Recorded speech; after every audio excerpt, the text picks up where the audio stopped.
Now, as we have already studied earlier also, that when it comes to Companies Act 1956, तो क्या company की auditing compulsory है? हम लोग पहले पढ़ चुके हैं audit of companies. So who is going to tell me that audit of companies is compulsory or not? Compulsory, ma'am. Compulsory, right? हम लोग पहले ये चीज we have already gone through this topic that audit of companies is compulsory. Now we have to go in detail. What is the procedure that the auditor follows while doing the audit of the company, right? What kind of reports is he or she making while doing his auditing work? So now we have to do in-depth study of company audit, which is the first topic of Unit 3. Let's begin. A company is said to be an artificial person created by law, right? अब ये पहला क्या है? This is the feature of the company. What is this? We have already done in previous classes that what is a company? Company is an artificial person created by law, having a separate legal entity distinct from its members. Now, who can explain me this point? A company has a separate legal entity distinct from its members. Who can explain me this point? This point says that the members that are the owners of the company and the company, they two exist in a different state. They two exist in a different state. They are not same. They are not same. Okay. So we come to know about this. कि जो भी members decision लेते हैं वो अलग होता है और जो भी कंपनी डिसीजन लेती है वो अलग होता है, वो एक दूसरे के ऊपर बाइंडिंग नहीं होता है. Then it cannot be directly managed by its owners because they are large in number. बिल्कुल. अब कंपनी में तो बहुत सारे ओनर्स होते हैं, हर कोई बंदा जिसके पास शेयर है वो उसका ओनर बन जाता है, right? So it cannot be directly managed by its owners because they are very large in number, have small holding and also scattered. Small holding का मतलब हुआ small amount of shares. Small amount of shares in small of less value. तो ऐसे तो हमने भी अगर 1000 के शेयर ले लिए तो हम भी कंपनी के मेंबर बन गए. अगर किसी पर्सन एक्स ने 200 रुपए के शेयर ले लिए तो वो भी कंपनी का मेंबर बन गया. तो इसका ये मतलब नहीं है कि हम सबको ही कंपनी का मैनेजमेंट का ओनर बना दिया जाएगा and we all are equally responsible for taking the decisions of the company. ऐसा नहीं है. Therefore we choose a board of directors. We choose a body that is called a board of directors who control the management of the company. So as such, the management and control of the affairs of the company is done by directors, but an absolute faith is put in directors is not considered to be desirable on social and moral grounds. कह रहे हैं हम directors के हाथ में तो सब कुछ दे देते हैं, बट मॉरली उसको एक्सेप्ट करना, पीपल कंपनी के लिए उसको एक्सेप्ट करना वो पॉसिबल नहीं हो पाता है. क्यों? क्योंकि उसमें बहुत सारे लोगों का पैसा लगा होता है. इसमें बहुत सारे लोगों का पैसा लगा होता है. Therefore we have to put on paper. हम लोग को इसकी सारी एनुअल रिपोर्ट्स, इसकी सारी कंपनी की फाइनेंशियल स्टेटमेंट्स, इसके जितने भी हम फाइनेंशियल रिकॉर्ड्स बनाते हैं, that are to be published in the newspaper by the end of every financial year, ताकि जितने भी लोग जिन्होंने भी इसमें पैसा लगाया है, they can see the value of their money. They can see the value of their money growing in the company, right? Hence, it becomes essential for a company to appoint an independent and qualified auditor. देखो कितना अच्छा बोला गया है कि company में इसलिए जरूरी है क्योंकि इसमें सब लोगों का पैसा लगा हुआ है and we cannot trust the work of the director. We cannot trust the work of the board of directors whether they are taking the right decision or not. Therefore, it becomes at most necessary. It becomes at most essential for appointing the auditor for the company, and he should be the independent and qualified person so that he could check, ताकि वो check कर सके कि जो भी इस company में financial statements बने हैं या जो भी इस कंपनी में अकाउंट्स बने हैं वो सही बने हैं and that are very true and fair to their records. Correct बच्चों? इतना समझ में आया? Is it clear to everyone? Yes, ma'am. Okay, beta. Now, further, the companies usually work with a large staff, and auditing serves a very useful purpose of locating all errors and irregularities in their work. In order to achieve the objectives, the Indian Companies Act made it statutory obligation for joint stock companies, whether public or private, to get their accounts audited by the Companies Act. ये तो हम लोग पढ़ चुके हैं कि Companies Act ने इसको compulsory कर दिया था to get their accounts audited by the qualified auditor. Now, what are the statutory requirements? अब क्या जरूरी है? देखो, मेन चीजें, बहुत इंपॉर्टेंट टॉपिक है बेटा. A question can be put up. What are the compulsory requirements, statutory requirements for governing the company auditors? Number one, before starting the audit work of company, auditor को audit का काम start करने से पहले he should go through the following. सबसे पहले ensuring whether his appointment is in order or not. Now we should see कि the auditor that we have appointed, that independent and qualified auditor जिसको हमने appoint किया है, उसका appointment as per the Companies Act किया हुआ है कि नहीं किया हुआ है. All the rules, जितने भी legal provisions हैं, all the rules that are relating to his appointment have been duly complied with or not, so that we can make sure that he has been appointed in a proper procedure. Then if his appointment is made in the general meeting of the company, देखिए हम लोग ने, आपने पहले पढ़े होंगे सारे memorandum of association पढ़े होंगे आपने, और आपने आर्टिकल्स ऑफ एसोसिएशन भी पढ़े होंगे. तो इन रेजोल्यूशंस, इसमें आप लोग को रेजोल्यूशन पास करने होते हैं. तो यही चीज इसमें लिखी हुई है कि अगर इसका अपॉइंटमेंट जनरल मीटिंग में होता है कंपनी की, he should obtain the resolution of his appointment passed in such a meeting, right? And if in case he has appointed in place of retiring auditor, he shall find out a due notice has been given to the retiring auditor in this regard. पहले तो अगर ये auditor fresh appointment है, अगर ये auditor को नए तरीके से अपॉइंट किया जा रहा है, तो इसको इसके रिगार्डिंग रेजोल्यूशन मिलना बहुत जरूरी है that he has been appointed. Point number 1.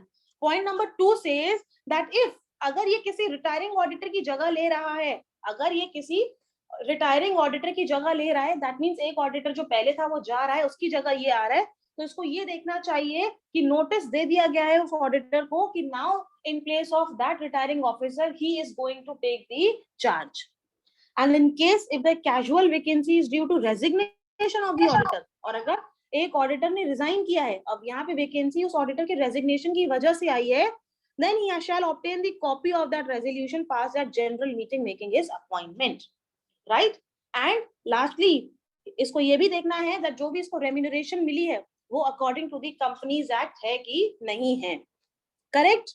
So we have to keep 4 points in mind. Number 1, अगर उसका appointment general meeting में हुआ है, then he has obtained the resolution for the same. Point number 1. Then point number 2, we should see that if he has been appointed in place of a retiring auditor, then he should keep in mind that the retiring auditor has got the notice in this regard. Point number 2. And in case of casual vacancy, अगर कहीं vacancy है और पहले वाले ने resign कर दिया है due to some or the other reason, उसके then जो अब auditor बनने आ रहा है, उसके पास उसकी भी copy होनी चाहिए regarding his appointment and regarding the resignation of the previous officer. And fourthly अगर हम बात करें रेम्यूनरेशन की, तो उसको ये देखना चाहिए कि जो उसकी रेम्यूनरेशन है वो फेयर इनफ है and it is according to the provisions of the companies act 1956. Correct? तो पहला ये था कि he has to make sure कि जो भी इसका अपॉइंटमेंट हुआ है वो ऑर्डर में हुआ है कि नहीं हुआ है. Then we come to point number 2, inspection of statutory books and documents. Now before the auditor commences the work of audit, इसको 4 डॉक्यूमेंट्स एग्जामिन करने हैं. Number 1, main documents, memorandum of association, MOA जिसको कहते हैं हम लोग, right? Number 2, articles of association. क्या articles of association compulsory होते हैं बेटा बनाने? मैम AOA नहीं, MOA कंपलसरी होता है. यस, AOA कंपलसरी नहीं होता है, MOA is mandatory document. AOA जो कंपनीज नहीं बनाती हैं उनके पास एक टेबल का शेड्यूल होता है, वो इसके बदले वो टेबल का शेड्यूल भी फॉलो कर सकती है, right? So articles of association is not mandatory but memorandum of association is a must document that should be made by company. फिर प्रोस्पेक्टस भी इसको देखना चाहिए and then certificate of incorporation and certificate of commencement of business. Are all of you clear with the difference between incorporation and commencement? आप सबको difference पता है? चलो मैम, इनकॉर्पोरेशन तो रजिस्ट्रेशन होता है ना? यस, इनकॉर्पोरेशन मतलब कौन सी रजिस्टर कंपनी कराना, फर्म को register, joint stock company. Yes, उसके बाद क्या ये कंपनी काम शुरू कर सकती है पलक? यस मैम, कर सकती है. कमेंसमेंट फिर अच्छा, what is the difference between commencement and incorporation? उसको क्या अचीव करना होता है उतने टाइम पीरियड में? मैम एक सर्टिफिकेट ना, सर्टिफिकेट तो बेटा मिलेगा, लेकिन कब मिलेगा बेटा? वो मिलेगा जब इनकॉर्पोरेट करा देंगे फर्म को. ना ना ना, तो इन दोनों के बीच का एक गैप तो बताओ. मान लीजिए हमको इनकॉर्पोरेशन मिल गया, राइट? बल्कि पहले कमेंसमेंट मिलता है. कमेंसमेंट मिल गया, उसके बाद हमने काम शुरू कर लिया, ठीक है। लेकिन प्राइवेट कंपनी ने तो शुरू कर लिया, पब्लिक कंपनी को कमेंसमेंट से इनकॉर्पोरेशन के स्टेज तक क्या करना पड़ता है, कौन सा अमाउंट अचीव करना पड़ता है, minimum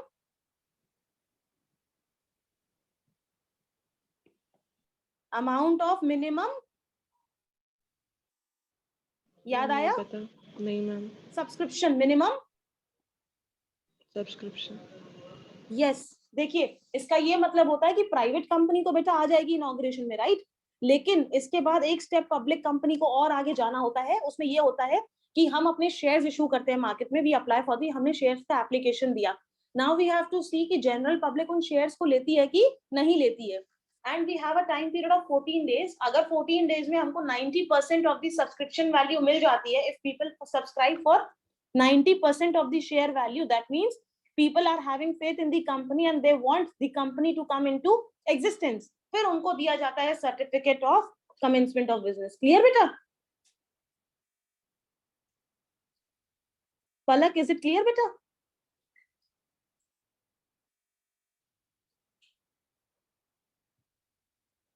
yes, shall I move now? Palak नहीं, ओमना नाम है मेरा। ओमना, सॉरी बेटा, Omna, is it clear now? Yes ma'am. Okay. He should also examine the following statutory books and registers. Besides examining memorandum, articles, prospectus, and certificates, what he should examine? Register of members, which is under section 88, index of members, register and index of debenture holders, register of mortgages and charges, register of investment. Members से उसको पता लगेगा कितने members हैं, किसके पास कितने debentures, कौन से शेयर्स हैं, if I am talking about equity shares, then if I am talking about preference shares, किसके पास कौन से शेयर्स हैं, राइट। अच्छा, किसी को पता है इंडेक्स ऑफ मेंबर्स क्या होता है?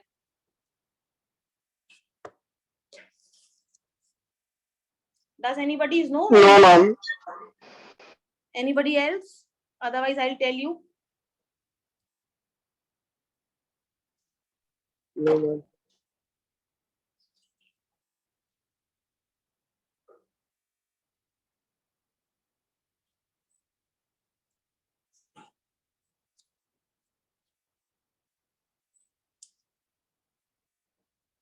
इंडेक्स ऑफ नंबर्स बेटा कुछ नहीं, जैसे हमारी बुक में इंडेक्स होता है ना, जो कंटेंट दिखाता है कि किस पेज नंबर पे क्या है, इसी तरह हमारा इंडेक्स होता है बेटा शेयर होल्डर्स से रिलेटेड, इसी तरह हमारा इंडेक्स होता है शेयर होल्डर्स से रिलेटेड, ठीक है, जिसमें हमारी अल्फाबेटिकली शेयर होल्डर्स के नाम पड़े होते हैं, एंड अगर हमको किसी भी शेयर होल्डर से रिलेटेड इन्फॉर्मेशन चाहिए तो हम उसका इंडेक्स अल्फाबेटिकली चेक करके उसकी इन्फॉर्मेशन ले लें। ये कब हेल्पफुल होता है? ये तब हेल्पफुल होता है जब शेयर्स हम किसी को ट्रांसफर कर देते हैं, राइट, जब हम किसी को भी डिबेंचर्स ट्रांसफर कर देते हैं, तो इन केस अगर हमें कोई इन्फॉर्मेशन देखनी है तो हम उसके अल्फाबेटिकली नाम से देख सकते हैं, correct. Then is the register and index of debenture holders, register of mortgages and charges, company के ऊपर कितने चार्ज हैं, कंपनी ने क्या क्या एसेट्स मॉर्गेज कर रखे हैं, इन केस अगर कल को कंपनी डिबेंचर होल्डर्स की डेप्ट नहीं दे पाता है, so what all are the assets that have been mortgage, उसको किसको बेच के कंपनी अपना पैसा वसूल सकती है, या कंपनी को कैसे लाइबिलिटीज अपनी चुकानी है। Then the register of investments, जो ये दिखाता है कि कंपनी ने कहाँ कहाँ कितनी इन्वेस्टमेंट्स कर रखी हैं। Then foreign register, register of contracts, register of directors, managing director, manager and secretary, register of directors, shareholding, register of deposits, loans, minute book. अच्छा, ये minute books क्या होती है?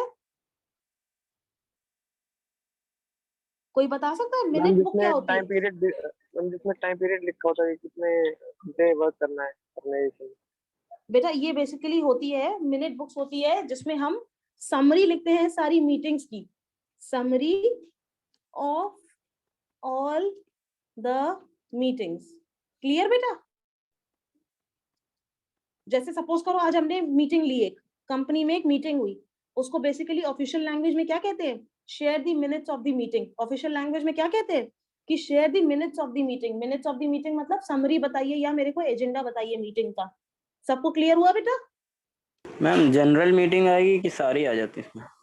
बेटा देखो, कंपनी में 2 या 3 मीटिंग्स होती हैं। एक तो कंपनी जब सबसे पहले बनती है तब एक मीटिंग होती है, राइट, फिर एक होती है उसकी स्टैट्यूटरी मीटिंग हर 6 महीने में, एक होती है जनरल मीटिंग। तो इसमें सारी मीटिंग के मिनट्स लिखे रहते हैं ताकि ऑडिटर जब एग्जामिन करे ना बेटा तो उसको पता लगे कि कब कौन सी डेट को कौन सी मीटिंग हुई थी, उसमें क्या पॉइंट्स डिस्कस हुए थे। ओके बेटा। तो पहला पॉइंट यहाँ पे था कि सबसे पहले ऑडिटर को देखना है कि उसका अपॉइंटमेंट ऑर्डर में हुआ है कि नहीं हुआ है। मैंने आपको उसके अंदर भी 4 सब पॉइंट्स बताए थे। देन उसको ये देखना है कि स्टैट्यूटरी बुक्स और डॉक्यूमेंट्स उसके सही से इंस्पेक्ट उसने करे हैं कि नहीं किए। और मैंने आपको बताया इसमें कंपलसरी 4 डॉक्यूमेंट्स कौन से हैं, memorandum, articles, prospectus and then उसको सर्टिफिकेट्स देखने हैं इनकॉर्पोरेशन के और कमेंसमेंट के। उसके बाद उसको ये मैंने आपको कुछ और बुक्स बताई जो उसको एग्जामिन करनी है, राइट। थर्ड पॉइंट पे हम आते हैं इंस्पेक्शन ऑफ कॉन्ट्रैक्ट्स। अब उसको सारे कॉन्ट्रैक्ट्स को इंस्पेक्ट करना है जो भी कंपनी अंडरगो की है विद अदर कंपनीज, ठीक है, या अदर पीपल। सबसे पहले it has to inspect the contract with the vendors. अच्छा, who are the vendors? Vendors कौन होते हैं? यस, ठीक। सबसे पहले उसको देखने हैं कि प्रॉपर्टी अगर हमने कहीं से ली हुई है तो उसके वेंडर्स से क्या कॉन्ट्रैक्ट्स हैं हमारे। Then contract with the brokers and underwriters. अच्छा, हु आर अंडरराइटर्स? अंडरराइटर्स कौन होते हैं बेटा कंपनी के? शेयर मैम बिकवाने के लिए कमीशन लेते हैं। बिल्कुल सही। जब कंपनी के शेयर्स नहीं बिकते हैं तो अंडरराइटर्स आते हैं और अंडरराइटर्स उनकी कमीशन कहते हैं कि हमको आप कमीशन दीजिए, मैं आपके कमीशन लेके शेयर्स बिकवाऊंगा। अगर नहीं बिकते हैं तो हो सकता है कभी कभी ये लोग भी शेयर्स खुद ही खरीद ले।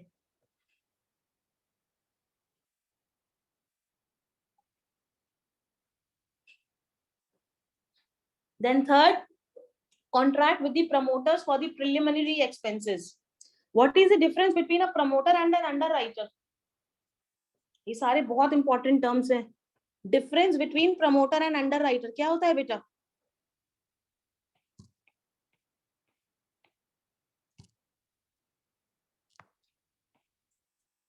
ओमना, do you have any idea difference between a promoter and an underwriter?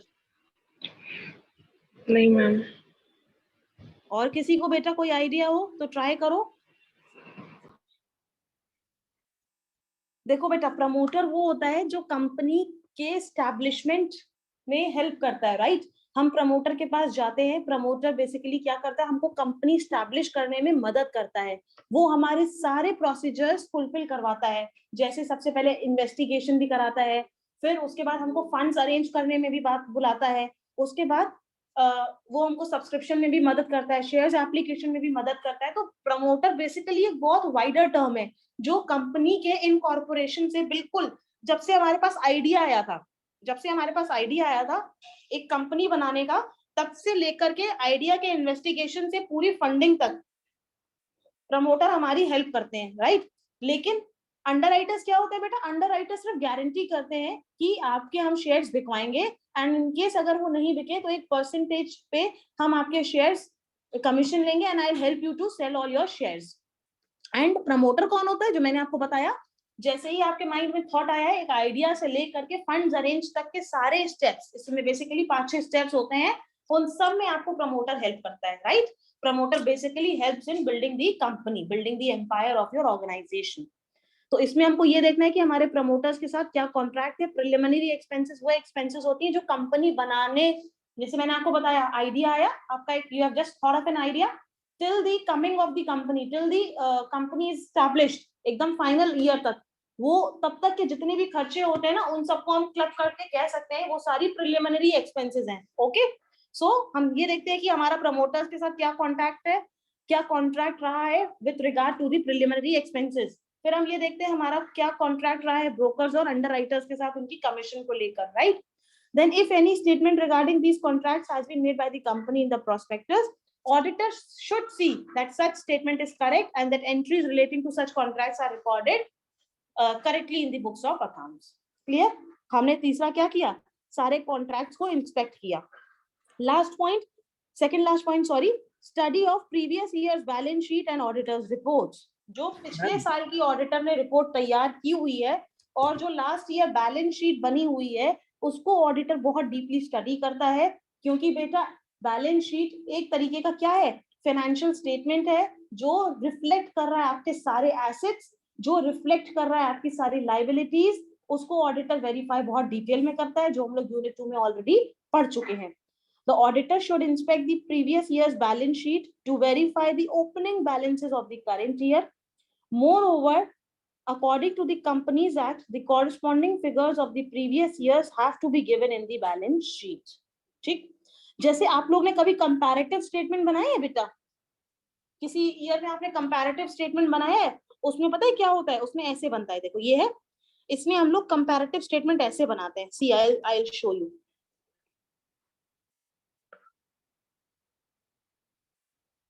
देखिए ऐसे बनता है, ये कर लिया हमने, इसमें ऐसे करके बनाते हैं. इसमें बेसिकली हम एसेट्स एक तरफ लिखते हैं, लायबिलिटीज एक तरफ लिखते हैं, ठीक है, और ये इसलिए ऐसे बनता है. फॉर एग्जाम्पल अभी है 2021, तो हम इसमें 2020 और 2019 का ले लेते हैं. तो 2019 और 2020 यहाँ पे सारी लायबिलिटीज 2019 और 2020, ये होता है कंपैरेटिव एनालिसिस. ये कौन सा एनालिसिस होता है बेटा? Comparative analysis. इसमें बेसिकली क्या होता है, ये आप जब इस साल के लायबिलिटीज के फिगर लिखोगे जो भी, तो उसमें आपको लास्ट ईयर के भी सारे फिगर्स लिखने पड़ते हैं. इससे क्या होता है, ये आपको कंपैरिजन करने में बहुत यूजफुल होता है एंड आपको इजीली अगल बगल ही पता लग जाता है किस किस एसेट में इंक्रीमेंट हुआ है एंड कौन कौन सी लायबिलिटीज आपकी डिक्रीज हुई है. So the auditor should inspect the previous year's balance sheet to verify the opening balances, and moreover, according to Companies Act, the corresponding figures of the previous years have to be given in the balance sheet, जो मैंने आपको अभी बताया. Then the last audit report is inspected by the auditor. क्यों inspect करता है? Basically वो पिछले साल की ऑडिट रिपोर्ट क्यों इंस्पेक्ट करता है? For 2 reasons. To formulate a rough idea about the company and its working, so that देखो हम किसी के बच्चे के बारे में कैसे कोई चीज जानते हैं, या जब उसका हम रिपोर्ट कार्ड देखते हैं, राइट, सबसे पहली एनालिसिस उसका रिपोर्ट कार्ड होती है. ऐसे ही कंपनी के लिए भी उसकी एनालिसिस क्या है? उसकी बैलेंस शीट. अगर हम किसी बंदे को फाइनेंशियली जज करना चाहते हैं तो हम उसका क्या देखते हैं बेटा? नेटवर्थ. हम उसके एसेट्स देखते हैं कि इसके पास इतनी प्रॉपर्टी है, इसके पास इतना गोल्ड है, इसके पास इतनी नेटवर्थ है, राइट. हम किसी की भी फाइनेंशियली कैसे जज करते हैं? उसके एसेट्स को देख के, उसका सारा नेटवर्थ देख के. तो इसी तरह ऑडिटर को भी कैसे हेल्पफुल होगा, जब वो कंपनी का देखेगा आइडिया कि उसने लास्ट ईयर उसकी क्या एसेट्स थे, क्या लायबिलिटीज थी, and to see whether the recommendations made there in have been carried out or not. और सबसे बड़ी बात, उसको ये चेक करना है कि जो भी इसने लास्ट ईयर रिकमेंडेशन दी थी, जो भी इसने लास्ट ईयर सजेशंस दिए थे, वो आगे कैरी हुए हैं कि नहीं हुए हैं, राइट. सबसे पहले वो ये देखता है कि कंपनी की वर्किंग कैसी चल रही है लास्ट ईयर के अकॉर्डिंग, एंड सेकेंडली जो भी इसने सजेशंस दिए थे वो सारे सजेशंस माने गए हैं कि नहीं माने गए हैं जो लास्ट ईयर ऑडिटर ने दिए थे. And then lastly study of the internal control system in operation. मैंने आपको बताया था ऑडिटर का काम तब इजी हो जाता है जब ऑलरेडी अंदर ऑर्गेनाइजेशन में इंटरनल कंट्रोल सिस्टम चल रहा होता है.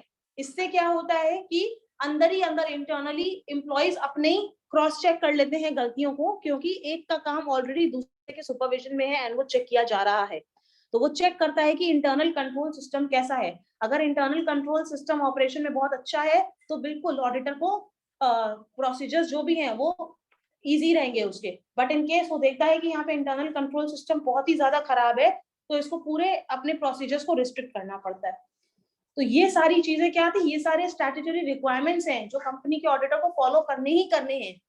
उसके बाद ये रिपोर्ट बनाता है. उसके बाद ये क्या करता है बेटा? रिपोर्ट बनाता है. आपके में ये है, रिपोर्ट का भी है बेटा. सबसे पहले पूछा जाएगा कि कंपनी ऑडिट क्या होती है, कैसे होती है, उसके बाद आपके में ऑडिटर का रिपोर्ट का भी है.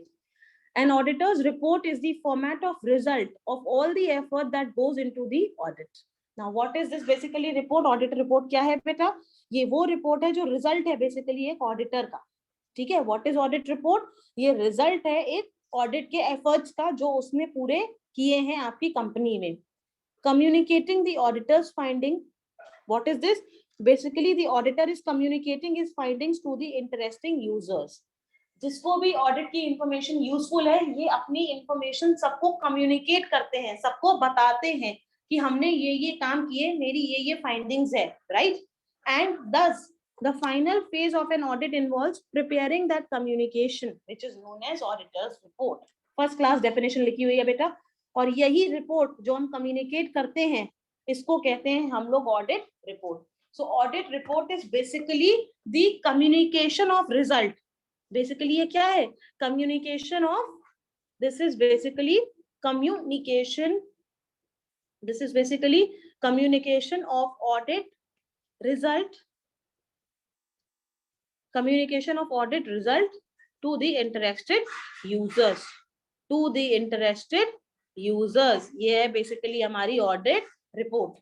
Okay? अब definition एक लिखी हुई है जिसको learn हो सकती है, सबसे अच्छी चीज है. Audit report is a statement of collected and considered facts so drawn up to give the clear and concise information to persons who are not already in possession of full facts or subject matter of the report.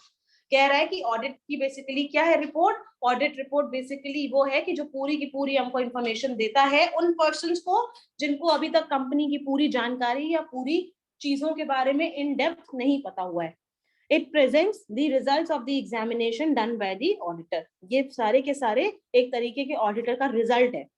It involves collection of evidence. अब ये कैसे करता है? Evidence collect करके करता है by the financial statements.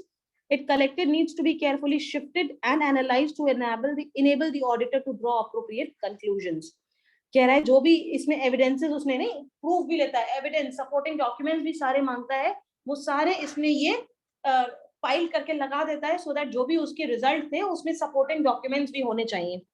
And these are communicated to the interested parties through the auditor's report. And report के जरिए हम उनको बता देते हैं कि क्या क्या हमने कलेक्ट किया है. ओके बेटा.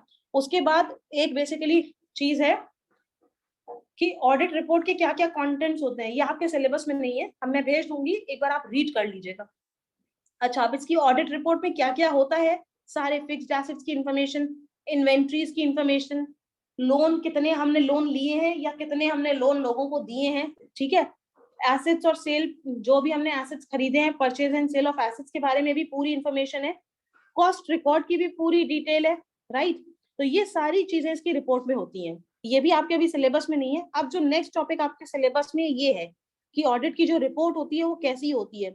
एक होती है आपकी क्वालिफाइड रिपोर्ट, मेन रिपोर्ट, और उसके पहले एक वो रिपोर्ट बनाता है अनक्वालिफाइड फेयर रिपोर्ट. तो ये बेसिकली आता है ऑडिट रिपोर्ट क्या होती है, और ये दोनों तरीके की रिपोर्ट के बारे में आता है. मैं बीच के भी सारी चीजें आपके पास भेज दूंगी, आप एक बार गो थ्रू कर लेना. Unqualified clean fair report, and if I find time at the end of the session तो मैं बता भी दूंगी आपको, क्योंकि सर ने बोला था कि 31 जुलाई तक हमको सिलेबस खत्म करना है बेटा, अभी मेरा बहुत बचा है, तो अभी मैं एक्स्ट्रा नहीं बताऊंगी. Now we come to unqualified clean fair report. When an auditor is satisfied with the fairness of the balance sheet and profit and loss account, he will give a clean report. जब auditor को लगता है कि जो भी profit and loss account और balance sheet में information है वो बिल्कुल सही है, वो बिल्कुल अकाउंटेंट ने सही बनाई है, तो वो क्या करता है, वो उसको क्लीन रिपोर्ट दे देता है. कौन सी रिपोर्ट दे देता है?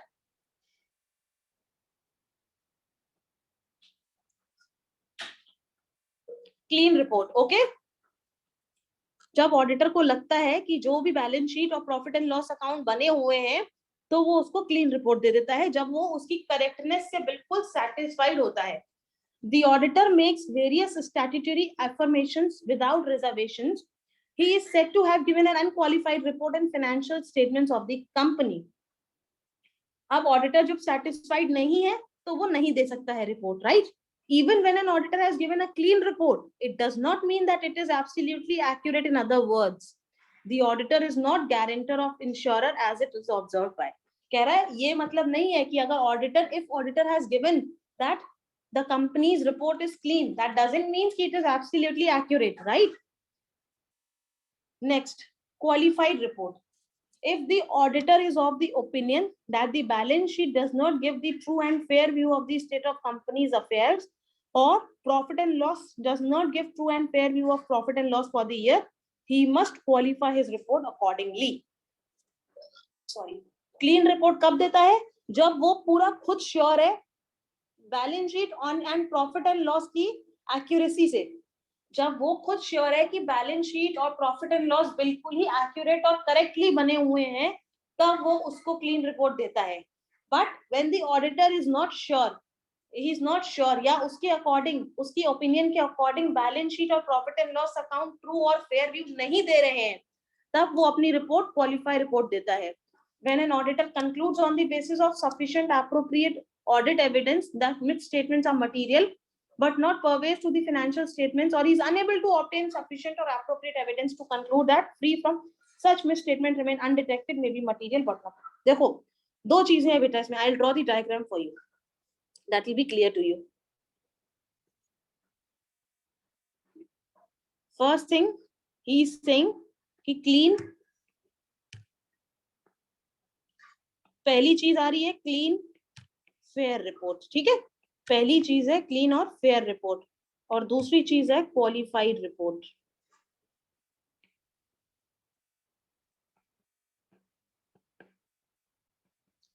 क्लीन एंड फेयर रिपोर्ट की अगर हम बात करें तो इसमें हम लोग ने बोला,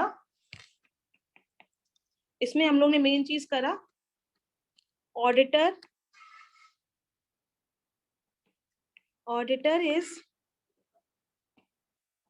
is satisfied with the correctness. Term जो हम लोग यूज करेंगे करेक्टनेस या फेयरनेस भी यूज कर सकते हैं. फेयरनेस यूज करिए, मतलब जो बना है वो बिल्कुल सही है. Auditor is satisfied with the fairness of profit and loss account as well as the balance sheet. तो he gives the fair report, right. और क्वालिफाइड रिपोर्ट की अगर हम बात करें, if the auditor is not satisfied, इसमें क्या है बेटा, auditor's opinion does not give true and fair view of the company's affair. Is it clear to all of you, beta? Please say yes or no. Yes, ma'am. Now, thank you बेटा. Now we come to एक ये चीज जल्दी से देख लेते हैं. Matters जो ये ऑडिट रिपोर्ट में क्या क्या रखता है, सारे फिक्स्ड एसेट्स रखता है. ठीक है, इन्वेंट्रीज भी आपको क्लियर है, स्टॉक समझ गया. इन सब का हम लोग ने वेरिफिकेशन पीछे पढ़ा था, वैल्यूएशन और वेरिफिकेशन. इन्वेंट्रीज को उसके लिए बहुत डिफिकल्ट होता है फिजिकली काउंट करना, तो वो कोई भी मेथड यूज करता है, LIFO FIFO, right.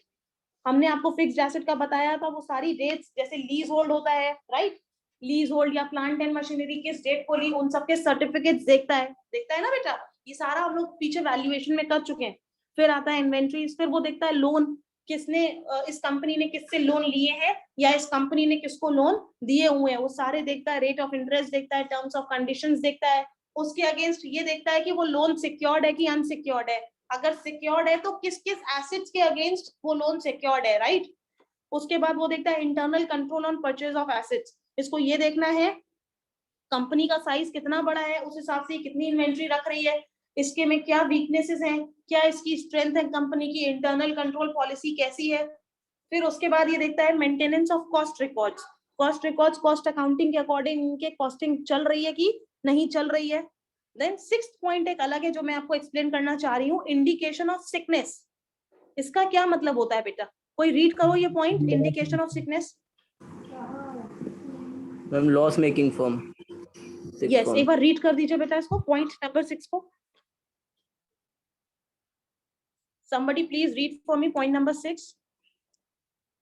Whether in case of a company which has been registered for a period not less than 5 years, it accumulated losses at the end of the financial year for not less than 50% of its net worth, and whether it has incurred cash losses in such financial year immediately preceding in such financial year also.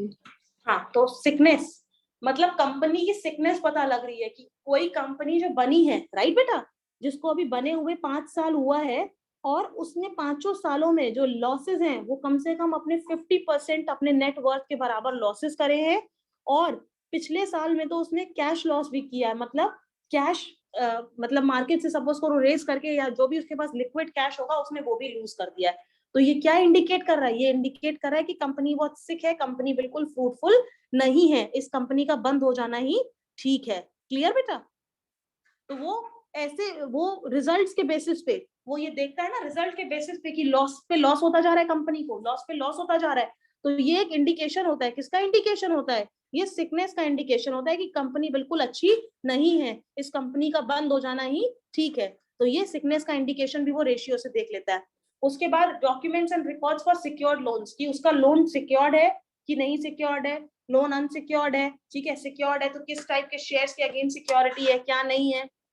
Last point, second last third, guarantees for loans taken by other. जब company ने किसी के लिए loan को guarantee दी है, bank और financial institution को, तो उसके क्या टर्म्स एंड कंडीशंस है, राइट।